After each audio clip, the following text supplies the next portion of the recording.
Hey, good afternoon. Dr. Alan Christensen with you for another Office Hours Live.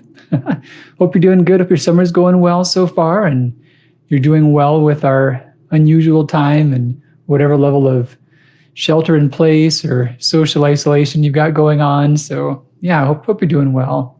Happy to be back and nice to see you and a bunch of folks jumping on already. So if you're new here, this is Office Hours Live. Hey there. And yeah, I will mention briefly about just some topics that I've recently written about, give you a sneak preview on things that are soon to come up, and most importantly, cover a bunch of your questions. And the general idea is that I'd love to get some questions that I can go a few more levels into with you and have a conversation. You know, I think a lot of times the simplest way, we often ask our questions in ways that are top of mind, but once we think it through, once we get some feedback, there's often a bit more depth or details or more levels to that. And I want to give you some real useful answers. Hey, Chrissy's here. Thanks so much for the feedback, Chrissy. And Mac is here. Mac is in the house. Hey, brother. Hope you're doing well, my friend. And look forward to seeing you guys when next time you're around this way. Mac's my brother from another mother. And he moved across the country on us here a few months ago. But I can understand that. It was a good reason for it. So seeing some questions coming in already, and I'll start to address those for sure. One on iron. Written a lot about iron here lately, and super important topic for those with thyroid disease. Something that's coming out, I'm pretty excited about this. So tomorrow, there'll be an episode on the podcast that I'll feature in the newsletter. And this is Dr. Irving Kirsch. You know, it's funny, I've thought a lot about ways in which we can do better in medicine and in natural medicine and conventional medicine and both. And there's a lot of times in which when you go really deep into the facts and the evidence, you find things that don't really line up with what you're hearing elsewhere. And I see that in natural medicine, but also in conventional medicine. You know, both sides, I think, have a lot they can do to raise the bar. Hey, Joanne said this too. Good to see you, Joanne. So in medicine, with prescription medicines, the idea is that a medicine must be able to claim that it's more effective than a placebo before they can say that it works. And we've got medications that treat depression. And the main class are called the selective serotonin reuptake inhibitors, the SSRIs. Hey, welcome aboard, you guys. I'm talking about an episode coming out tomorrow on my podcast, Medical Myths, Legends, and Fairy Tales. So the idea is your medication has to show that it's better than placebo before you can claim that it actually works. And that's fair because placebos can actually work pretty well. They can do a lot. But if you're not working better than one, you're probably not really doing anything. So anyway, Big Pharma has submitted studies showing that various SSRIs are better than placebo. So sounds good, right? Well, the problem is that they've been allowed to do a whole lot of studies and then pick the studies that support their conclusions and submit those studies for approval, and then bury the others, you know, have the other ones just hidden away and not talk about them. So that was crazy. But what if you took all the studies, not just the ones that the drug companies liked, and you looked at them together? Would the pills still be more effective than placebo? And so Irving Kirsch, Dr. Kirsch, he was studying placebo effects. He was a psychologist. By and large, he assumed that medications work. He didn't doubt them at all, but he was curious about what the actual effect size was for placebos and depression, you know, how well they worked and how big of a difference you needed for the pills. And he was able to access the studies done on many medications that were not submitted to the FDA, studies that didn't come out good and were buried. And he put those together with the studies that were submitted and did new analysis on them. And it's pretty shocking stuff. And his work is pretty indisputable. He's been respected. He's a Harvard researcher. He's well respected. And he's shown that the pills don't actually work. And it's crazy shocking. He's been talking about it on 60 Minutes. He's got a great book out about this. But yeah, you can check him out in the Medical Myths, Legends, and Fairy Tales podcast. We went deep into the story of how this could be. Okay, so several questions coming in. Let me start diving into some of these. Let's see, Chrissy, I asked last time about iron and you gave me more insight into thyrogastric syndrome. Can you advise me on what to ask a doctor for blood work? Hey, Chrissy, yeah, happy to help. If I didn't cover the iron, I apologize, but if there were specific things you were curious about it, please let me know, and I'm happy to talk about those. That's a really important topic for everyone. In terms of what to ask for blood work, well, if you're talking about iron, you'd want to have your ferritin measured. You'd want to know about your iron saturation, about your serum iron, and also the percent saturation, and then a blood count, so CBC Chem Panel. Me Wonder Woman, that's pretty cool. Love the name. So yeah, those are the things you would need for a good iron evaluation. And Chrissy, I'm going to give you a link. I wrote a really detailed blog post about iron. I'm really proud of this one because it's got a lot of detailed things, just like what you're asking right there, and great graphs, great calculators. You can know if you were low in iron exactly by how much, like how many milligrams you would need to make up for your deficit. So this is going on Facebook right now. I'm on Facebook and Instagram with you guys. I just put a link on Facebook for, that was the wrong link. Let me remove that one. Here we go. Delete. Here we go. The deep dive in iron. I don't know why the wrong link came up, but here we go. Right link for Chrissy on Facebook. Boom. Okay, Chrissy. So not only did I detail all of those tests to get, and I just saw someone, could you repeat those iron levels? So I didn't detail the levels per se, but I just mentioned the tests. And that's really, the main ones are a blood count and ferritin and percent saturations and serum iron. Those are the key ones to look for. And the post that I just put up on Facebook there, it's got a link to the article. If you're on Instagram, Alan Christensen and iron, if you just put those things into Google, you'll find it super easy. And in the article, I did detail all those things out, and I did give levels. So someone mentioned about levels. And yeah, I talked about all the normal levels, the ideal levels, what they mean, how you can really make sense of your condition. And the basic idea with iron is that there's just a few categories that are common. So first off is your normal. It's just not relevant for you, pretty straightforward. The next up, the most common one, hit my fizzy water here. The most common one is LID, which is latent iron depletion. And that's where you're low in your storage of iron. You're not low enough to where it's compromised your hemoglobin, and you're not low enough to where hemoglobin's compromised your red blood cell production, but you don't have enough for ideal functioning. So that's LID. That's the first step. The second step would be IDA, or iron deficiency anemia. And that's where your stores are so low, it started to compromise either your hemoglobin or your hemoglobin and your ability to produce red blood cells. So that's the next step. And actually those two each have subcategories as well. And that article I mentioned, it talks about how you can know which exact subcategory you would be in of those particular ones.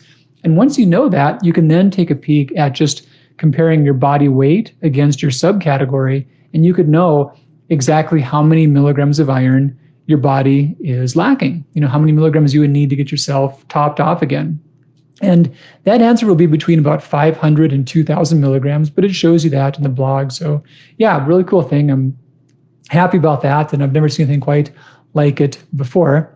I'm going to address this one because this is germane to a topic that I just mentioned about Dr. Kirsch's work. So me, Wonder Woman, love the name again.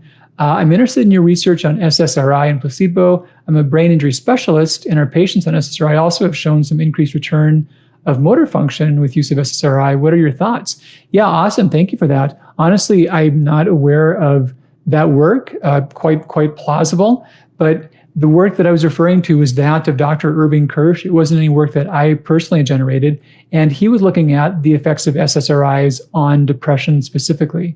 And pretty interesting, if you go through our whole interview, toward the end of it, he did mention how he's also looked at the effect of other categories of medications, older ones as well, like tricyclics, on their effects upon depression. And when you really dig deep and compare the placebo effects, he argues that none of them did much of anything. You can also see his work on 60 Minutes. He did a really good explanation of it and the findings, but really hard data. And since his work first came out within this last year or less, there have been some arguing that there is some effect of them, but that it's so small. So I could be the typical scale that's used in terms of rating severity of depression. It's a 1 to 53 point scale. So really great mood, feeling fine would be a 0 or a 1 score, like perfect. No one would get that. But the worst depression could be 53. And at very best, the numerical effect that the medications could have is less than 2 points. So nothing that would change any given person's symptoms, but pretty surprising stuff. And yeah, that's on there. Someone is asking about spelling his name and where to find that. I'm going to put a link up to that podcast episode here. So let's see. Really nice guy too. I enjoyed speaking with him. Okay, so here's this link address. And I'm sorry, you guys on Instagram, there's no way I can just put links in Instagram in real time as I'm going. Otherwise I would, but yeah, you can take a peek and see those on Facebook if that's an option. But here's the link for the episode on the podcast with Dr. Irving Kirsch. I just put that on the Facebook. And Chrissy, you asked about his spelling. His spelling is on there too. Irving Kirsch, Kirsch. I got that wrong a couple times as I was getting coordinated with him and planning for that. Marilyn's with us from Grand Junction this very warm afternoon. Marilyn, I don't want to hear about it. I'm in Phoenix, Arizona. Do you think you got any warmth to complain about over me? I don't think you do. We're in the thick of the Sonoran Desert summer right now, and most years we do get away a bit more than we are right now, which is not at all. But I don't know. We get out early in the morning, and we'll do some camping a little bit later on. But it's hot. Yeah, most days are between about 105 and 110 pretty consistently. So yeah, we got to time it all closely. Okay, so a lot more questions and things coming in here. Let's see. Chrissy also mentioned trying to diagnose a 3-year-old issue with weight and energy levels for me. Chrissy, if you've got any specific findings of your iron levels that you want to put up, I'm happy to give you feedback on that. You know, it's a lot of those things I did put in the post, but I'm happy to give you personal feedback on what that might mean and your thoughts about that. So feel free to ask in more detail, and I'm here. Let's talk through it. Let's figure out if that's a factor for you or not. So here's some things coming in. I'll try to keep it themed to iron as much as I can, or that are relevant to other questions. Well, here's a good one that's relevant. So Marcel Kabak, difference between the old reset pack and the new one. Realize that the new one has fewer pills than the old ones. Yeah, I'm so proud about that. I worked really hard to lower the pill count. So we added in several good ingredients, and there's been data arguing about B vitamins and useful amounts of B vitamins. And for quite a while, a lot of supplements would have amounts that were in the many, many thousands of the RDA. And there's been some data arguing that with thyroid disease, higher amounts of B vitamins can be counterproductive. So I've been watching that literature. It's pretty solid. So I adjusted and reduced. So there's therapeutic amounts of all the important B vitamins, but ones that were there that no one really gets low in, that were in mega doses, I don't think are necessary. That was one reduction that I made. One other change we did is I went down a couple thousand units on vitamin D, and this was on purpose. Everyone needs some vitamin D with almost no exceptions, but the amounts we need are not as high as we used to think. So there's a range in what someone requires. And if you're in a area further north, if you're outside less, there's a lot of variable factors, but it's one to where if the baseline level of D is too high, a certain percentage of people will be above target. And vitamin D is like pretty much all vitamins, but there's this whole dose response curve, meaning that if you've got too much, it just doesn't work as well. And there's toxic, which is way somewhere else, but way before toxic, if there's a little bit too much, it's just less effective. So I put a baseline amount of 2,000 units, and those who need a bit more on top of that can easily add on to that. We've made a really good liquid D that's well absorbed for those who have a hard time absorbing it.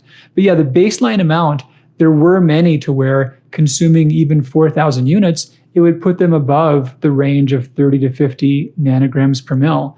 And it seems that the further you get above 50, the more the benefits for thyroid disease, immune health, and total longevity, they start to diminish. And it's funny, you hear people talk about different numbers of vitamin D levels. Some argue you need a lot more. And whenever that comes up, you've always got to think through which units they're referring to, because there's nanograms per mil and there's nanomoles per liter. And nanomoles per liter are 2.5 times as high. So I tend to quote nanograms per mil because that's the most common unit in blood tests in the US.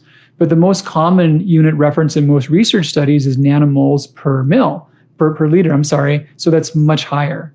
So a lot of people will read about things in research studies and not translate that and make people think they need higher blood levels than they really need. So yeah, we need some. Most can get low without taking it, but those are the changes we made. And I really wanted to lower the pill count because no one likes taking a lot of pills. You know, it's nice to have fewer to achieve the same goals. But the cool thing is that we've still got your therapeutic dose of every single micronutrient for baseline needs. So all the way through the antioxidants, the trace minerals, and the macro minerals. Take a peek at multivitamins, multi-packs. They rarely will give you your full day's need for calcium, magnesium.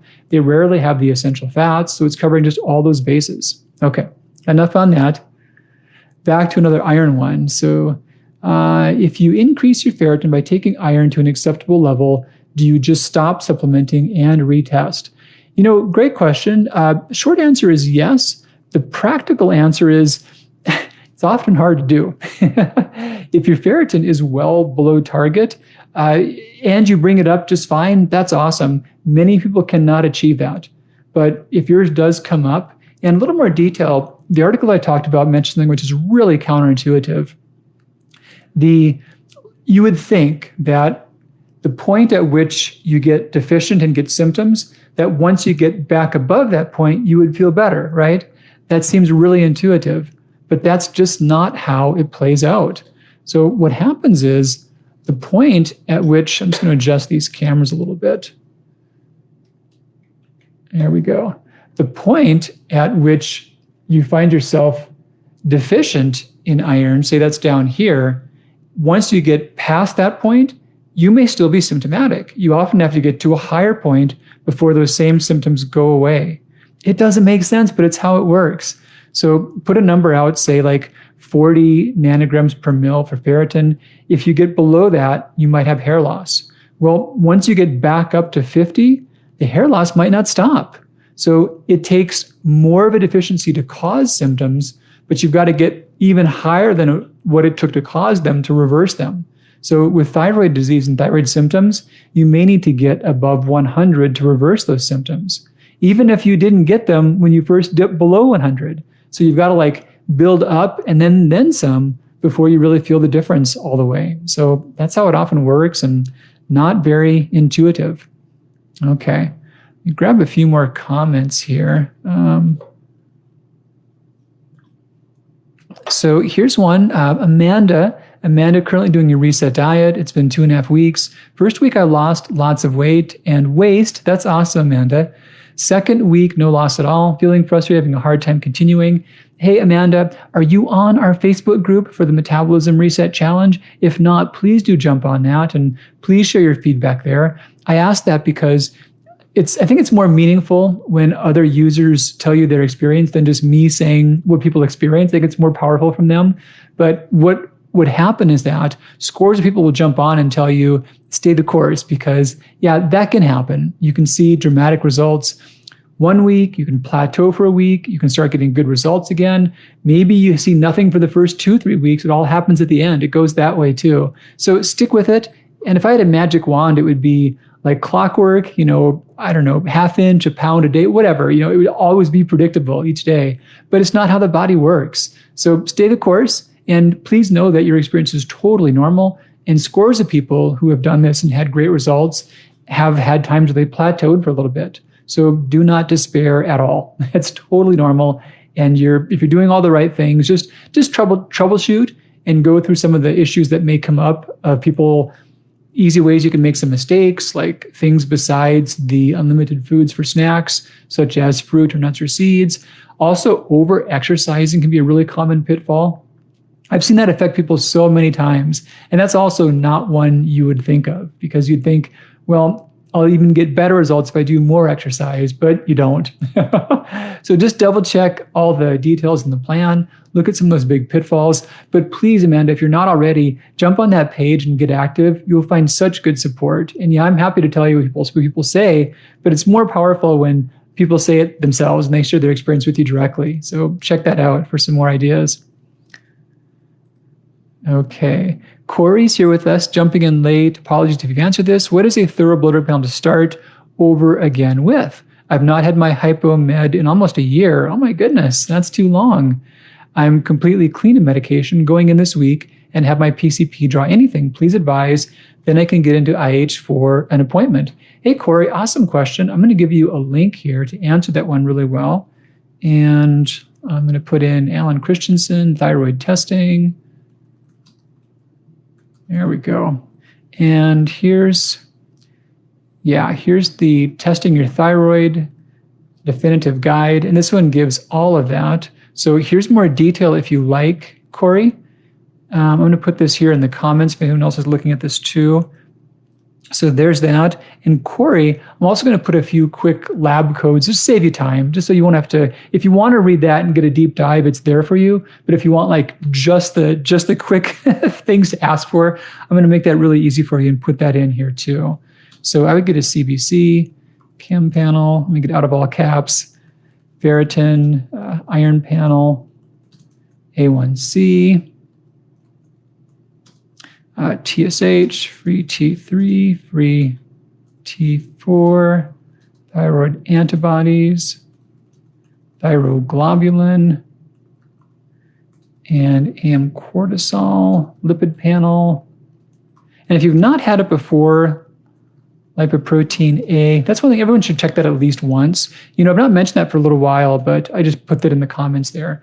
But if you've never had your lipoprotein A checked, please do check it. This can affect like 20% of the population, and it's a cardiovascular risk factor that is about 100% genetic. It makes no difference how healthy you are or how good your lifestyle is. I'm going to put up a link for this one too, for anyone who's curious about this. This is an article called "Have You Ever Checked Your Lipoprotein A?" and about how important that is. Everyone should screen that at least once. If you checked yours and it's normal, it's not something you got to check every year because it really doesn't change. And if you know that it's abnormal, it's also not critical to check all the time because it doesn't change. But the relevance of it is that you can think of it as a risk factor amplifier. So cardiovascular disease risk factors, we think about like blood cholesterol, blood pressure, blood sugar, body weight, physical activity, things along those lines. And if all those are flawless, even with moderate elevations of lipoprotein A, you're fine. But if any of those risk factors are even like borderline, lipoprotein A just amplifies them through the roof. Like cholesterol, for example, if your LDL levels are between 100 and 70, there's really not much risk from that. There is some. But if you also have a high lipoprotein A and you've got an LDL of like 75, well, now you've got serious risk. So it completely changes the whole equation. Bob Harper, he was the trainer, and I think he still is, on The Biggest Loser. And he talked a lot about this being why he had a massive heart attack and nearly died. He was drinking butter coffee and doing these, high fat type things and talking about how great they were. And then he had a massive heart attack and he didn't know he had high lipoprotein A and that he couldn't tolerate things that were risk factors for some people. So it's super important. And it's a lot of folks that get sudden, unexpected cardiac death or major events, that's why. And that's still a big deal. Okay, so Corey, that was long-winded, but that was the answer to your question about things to check. And Corey, if you've never had a thyroid ultrasound and your doctor's amenable to ordering that beforehand, get your ultrasound done too. They're important. People with thyroid disease have the greatest risk for structural complications, nodules, goiters, early thyroid cancer. So we encourage screening ultrasounds for you as well. And it sounds like you're going to see an IH doc for an appointment. And yeah, if that's not been done, we're happy to help order that for you and arrange for that as well. But there's some tests. I'm looking back at more questions. Okay, yeah, Ilana asked a great question. Is it necessary to take vitamin K with vitamin D? Some are so adamant about this, thanks. So to be really precise, if you do supplement with vitamin D, you should supplement with vitamin K. Now, I said that like that because it's not so much you've got to swallow those pills like within seconds of each other, because that wouldn't be accurate. But if you don't have a good amount of vitamin K in your body and your vitamin D status is healthy, what happens is you will absorb calcium, but you may not put calcium where you want to put it. So there's compounds, there's osteocalcin is one of the main proteins that affects where calcium ends up in your body. And vitamin K modulates the activities of osteocalcin. If it's not working well, calcium calcifies, right? It makes plaque, it makes joint calcifications, it can make gallstones, kidney stones. But if it works well, calcium mineralizes your bones. And which way it goes, vitamin K is a big part of that. So Ileana, in the Reset Pack, we've actually used 7 total forms of vitamin K, because vitamin K really is a category, and there really is a group of K vitamins. So to best mimic the food-like response, we use 7 different types of that in good proportions. Now, the kind of calcium you're consuming is also important. It really doesn't seem that food-derived calcium is harmful in these ways, but supplemental calcium can be. So the versions of calcium that can be harmful include those that come from calcium that comes from bone, from oyster shell, from sea algae, or other inorganic sources. I actually heard someone talk about eggshell calcium recently. So those are all insoluble versions of calcium. They don't dissolve in water. And in your body, they get stuck in the wrong places. So in the Reset Pack, we used dicalcium malate and 7 forms of vitamin K for exactly the reason you mentioned, Ileana. That's totally a good point. Okay, Chrissy, so ferritin is 10, hemoglobin's 5.2. So Chrissy, this could be why you're tired. This could totally be a factor. And I'm just assuming, since you're here, that you may have thyroid disease. The way in which ferritin works in your body is different when you've got thyroid disease. You can get symptomatic when you're even below like 50 or 60 for your ferritin. So 10, yep, that can be a huge factor. Chrissy, I don't know if you were here last week or so, but I've talked about why you'd be low in iron, because that's the next question. So that article that I posted can give you a really good sense about that too, but it's critical to figure out why you're low. You know, if you've got a normal diet with a lot of variety of foods and you're just having super heavy periods, that may be all there is to it. But it's good to be aware of why you're lacking in it. Many can have atrophic gastritis, which I saw someone else mention. So yeah, super important. Let me see if I'm staying current. Yeah, so I see a question about vitamin D. So 2,000 baseline for anybody not knowing their base levels. I would recommend that for any adult in the modern world that doesn't know their baseline levels is a good place to start out. And I did a really detailed article talking about your vitamin D requirements, because that's come up a lot in terms of just the thoughts with COVID. You know, there's been talk about how vitamin D affects your COVID risk.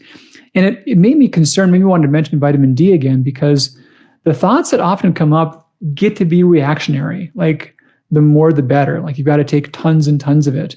And the sad thing is, when you take tons and tons of it, it just doesn't work. It's just less effective. And that's also not intuitive. It seems like if a vitamin does something, more of the vitamin should do more of that thing, right? But it doesn't work that way. So here was the data. I'm putting this also on Facebook. This was the recent post I did just a couple of weeks ago about all the things we know now about vitamin D. And the cool thing is that in terms of your needs for thyroid health / autoimmunity, for general overall health, and for optimal immune system, those 3 things are not at odds with each other. They all line up really well. And in that post, I also talked in really good detail about how you can know your blood tests are the ultimate way to get exactly on target. But I gave an algorithm later in that blog talking about how you can know pretty well about how much you might need. Some of the big differentiating factors are your skin type. We've got 6 different skin types that are rather obvious we can see. There's also how far north or south we live, how much time we are outside, how much clothes we wear when we're outside, our body mass index. So the heavier we are, the more our fat pulls vitamin D out of our bloodstream. But there's about 5 factors like that that you can plug into and get a pretty good sense on what your probable starting dose of vitamin D might look like. So yeah, so 2,000 is baseline. And then based upon, the less sun, the less skin exposure, the darker the skin, the heavier, all those things make you need a little more. And you can get a pretty good sense on where a good starting place is from that article. So yeah. Let me grab another one here on Instagram. And this is a quick one. Doctors asking this, can't quite see the full name, but yeah, welcome. Always happy to see the doctors here. How do you check cortisol, saliva, what lab? Yeah, great question. So cortisol is a nice thing to look at, and we certainly do screen for that for a lot of reasons. We think about checking for adrenal disease and also for adrenal dysfunction. I didn't use the word adrenal fatigue. If you're curious, you can Google my name and adrenal fatigue and see why I don't like the phrase. I think it's kind of misleading, but many can have their adrenal function not ideal, but not have adrenal disease. So we call that adrenal dysfunction. So the way to gauge for adrenal disease is quite simply a serum, a blood test for cortisol in the morning. If that's abnormal, there are some follow-up tests that can be done. But the way to gauge for adrenal dysfunction is salivary tests, at least ones that check morning and midnight. Most of the panels check 4 times a day. It's fine, but the ones that tell you the most are the morning and the midnight sample, and then how those line up. So they shouldn't be flat, they shouldn't be backward, you should be high in the morning and lower at midnight. We call it the cortisol slope. So that's an easy screen. If someone does have an abnormal cortisol slope and they're always low, for example, or always high, then it's also nice to know their blood ACTH level. And that's just like the TSH to the thyroid, but it's to the adrenals. So it's how much your brain is telling them to work. So if your cortisol is always low, for example, people often think, oh, wow, my adrenals are weak. They can't make enough cortisol. My body needs more cortisol. Well, you want to check ACTH. And in almost all those cases, ACTH is not elevated. ACTH is normal, or it's even low normal, or it's even low. And what that means altogether is the cortisol is low because your body wants your cortisol to be low. It's doing it on purpose. The adrenals are not broken. They're not weak. They're not fatigued. Now, there is a thing called Addison's disease, which is basically Hashimoto's of the adrenals. It's real, it's rare, but in those cases, we would see very low cortisol and then a high ACTH. So the brain is yelling at the adrenals, but they can't do anything about it. They can't help. And that's a very different picture. So hopefully that was helpful for how to look at cortisol. All right, let me grab a couple more. So Rokio, another iron one. How do you raise ferritin when your hemoglobin and serum iron are normal? So with the question, I think I'm presuming that your concern is that if you did something to raise ferritin, that serum iron and hemoglobin might go up inadvertently. And they just wouldn't, So there's a cycle that goes on to where iron first goes to stores. The most critical thing is you need it to form your blood cells. Then you form hemoglobin, and then finally you fill your stores. So ideally, you've got it everywhere, but when your body gets low, first the stores get low, and that's ferritin. So if you start to add iron, first your ferritin levels would elevate, and if you theoretically went way too far, you would cause ferritin to go above range. It wouldn't change your hemoglobin or your blood count at all, but you would just cause ferritin to get too high. And honestly, if you see some comments from others, it's not easy to do. In almost all cases, the problem is the exact opposite. That ferritin is low. Someone might be like Chrissy to where they're at 10, and they could be taking iron till they're blue in the face and it doesn't budge. That's extremely common. The idea of taking iron for a little while and having your ferritin get too high, that's extremely unusual.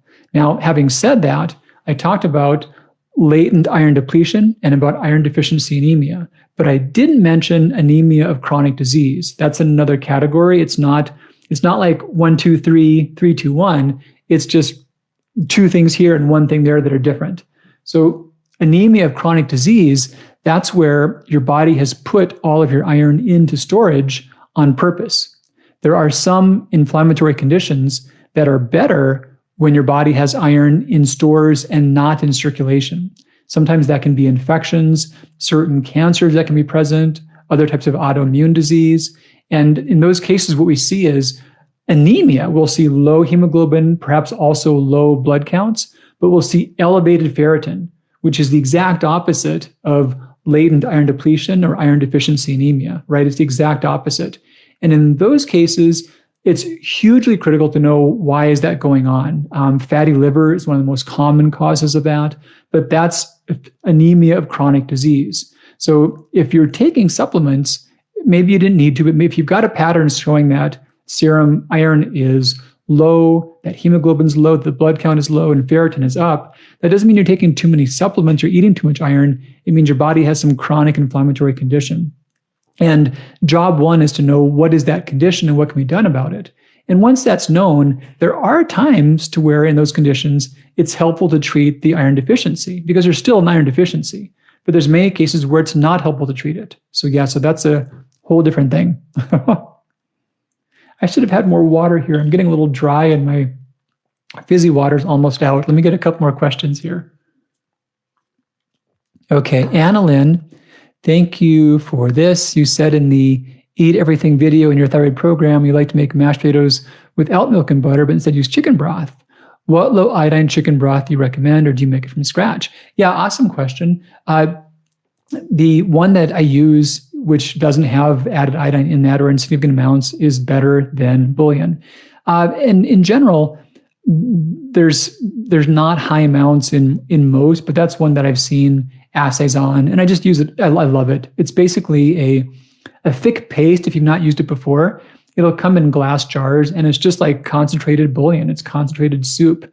So super flavorful stuff, really good. We do make our own from scratch sometimes, but not always, truth be told.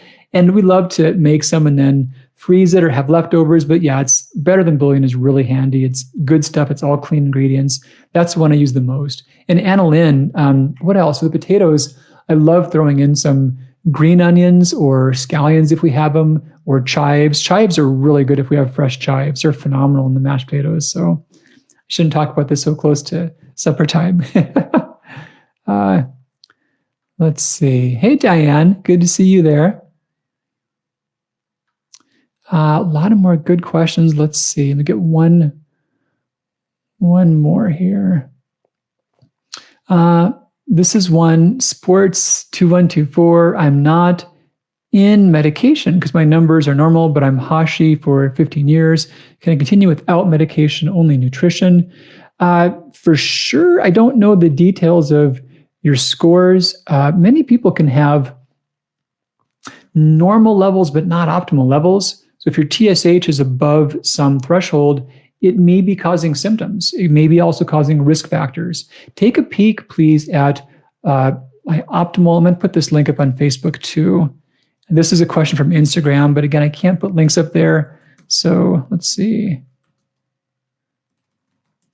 I've got one on, best thyroid levels for you. So this is a very good article for you. This talks about not only what are good thyroid levels in general, but versus normal, but how you can know what your personal best thyroid levels are. So take a peek at that one. If you are in your personal best ideal range, having Hashimoto's, the thought is, can the antibodies affect your health in other ways? And in most cases, they don't, but they might for fertility. So they could be a factor for fertility, even if your levels are normal. And then there is also the thought about there being risk factors to structural disease, meaning enlargement, nodules, goiters, thyroid cancer. So consider those factors. And then as far as what to do about it, think a lot about avoiding the excess versions of iodine. I kept saying iron so much here.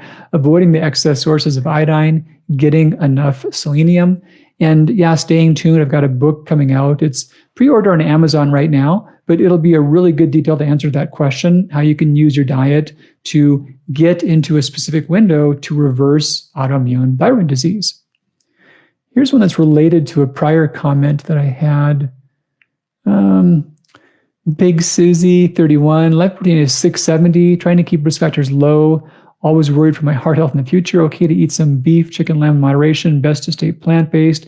So 670, Big Susie, if we're talking about the same units that I've written about, that's quite elevated. And thank you for asking that, because I really failed to address those who have live protein A's that are really, really high. So there's moderate elevations, and to my memory, that's going to be between roughly 30 and 120. I think by most ranges are considered moderate lipoprotein A elevations. Please refer to my article for exact numbers. I wrote that quite a while ago.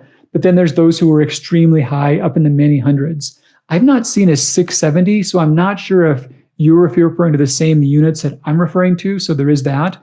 But those who do have extremely elevated lipoprotein A, some do require treatment along with just just flatlining your risk factors. If you're moderately high in lipoprotein A, then yeah, you got to just flatline your risk factors. So, me personally, I run in the mid 70s for lipoprotein A, which is elevated. And my cholesterol is always ridiculously low, sometimes even like more than one would want.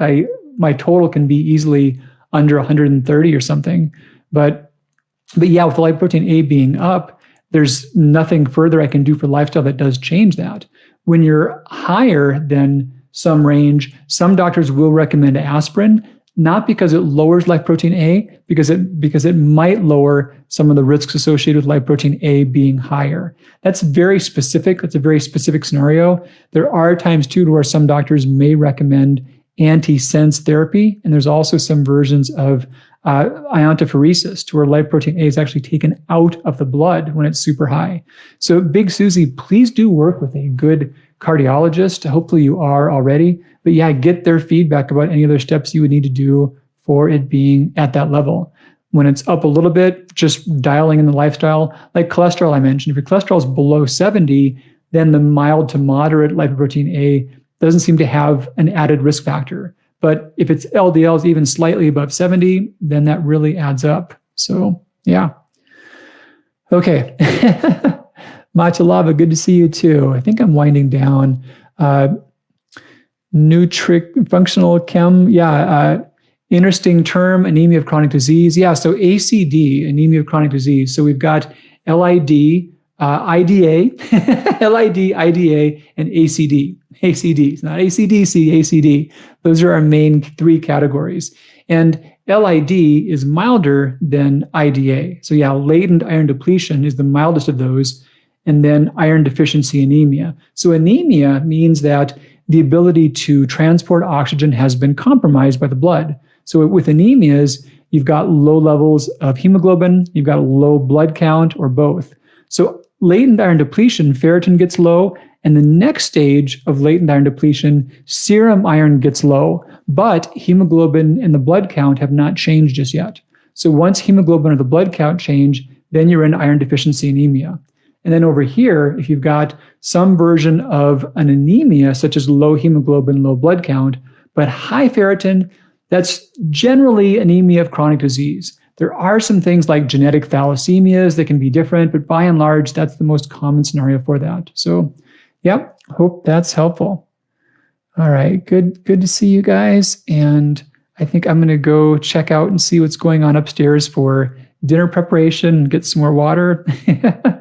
Good to see everyone. Take great care of yourselves. And yeah, check out the interview with Irving Kirsch. That was phenomenal stuff. You can see the link to you can see his work on 60 Minutes as well. If you Google his name in that, that's an impressive story, but fascinating stuff.